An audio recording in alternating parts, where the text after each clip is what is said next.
Hey guys, what's up? The iPodKid here, and today for this app review, I have 3 apps to review for you guys. Dot, Race After 1977, and Earthworm Jim. Alright guys, and the first game we're going to look at is Dot.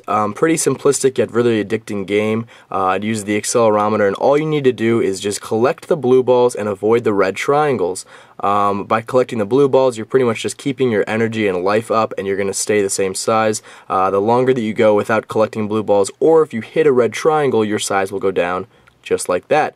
When you completely dissolve and you're gone off the screen, that's when you lose, and that's when your high score is set. You're going to want to try and stay on the screen as long as possible. It's a very, very simple, not too original gameplay, but it's just really, really fun. At the end, you get to see your high score like that. That was a 28 high score, and that's pretty much the entire application. So it's a fun one just to do pick up and play, and also to try and see if you can beat a high score of any of your friends. But other than that, it's nothing too amazing, nothing too innovative. That's Dot. Alright guys, and for the next application we have Race After 1977. This is obviously just going to be another racing game, but it's got a really cool twist to it. What you're doing is you're survived some like nuclear apocalypse, and there's only a few survivors, and what you're going to be doing is racing to compete for a healthy, good, safe area of land. It's just a background story. It's a cool background story. There was a nuclear war, you survived. Could be a really fun game. It's not though. I just want to review it because it's a really, really big game right now in the App Store. It got pretty high in the leaderboards. It's just not that fun. I'm going to show you guys a little bit of gameplay and just kind of tell you guys why it's not that fun. First off, you start off with a few cars, but you can also obviously upgrade and you get some new cars as you progress on. Here's one that I earned. It's a slug bug. All the cars you're going to earn, none of them are like too awesome racer cars. They're just going to be kind of beat up, which is kind of a cool tone. It goes with the game's background. But the levels look good, the cars look good, just the gameplay is very sluggish and boring. There are no power-ups anywhere, like you don't get rockets, you don't get lasers, anything that you would expect to come in a fun racing game. It's very, very simple.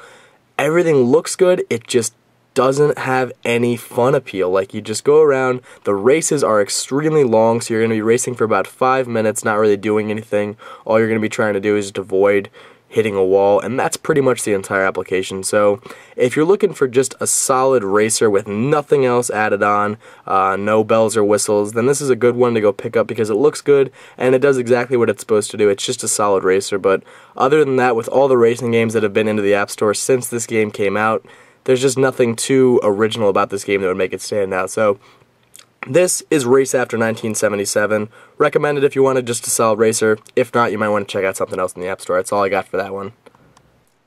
Alright guys, and this next game that I'm going to review for you guys, I'm really excited about, is Earthworm Jim.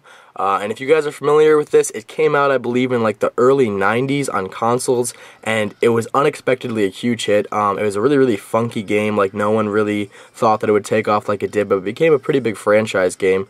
And it's really, really fun, pretty solid gameplay. It has all the original levels, so it's just going to be an exact port over from the Super Nintendo and Nintendo game.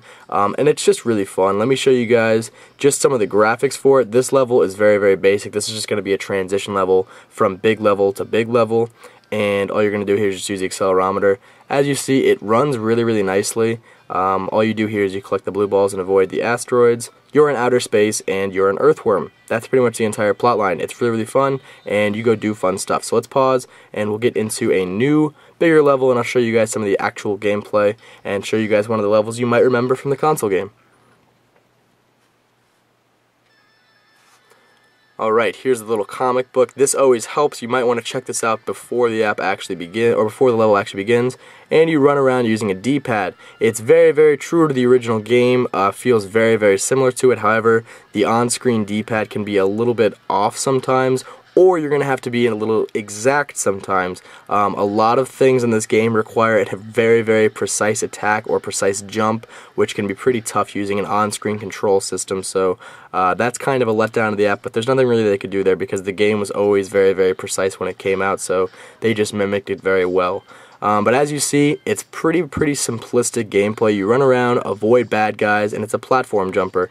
So you're going to have to just run around.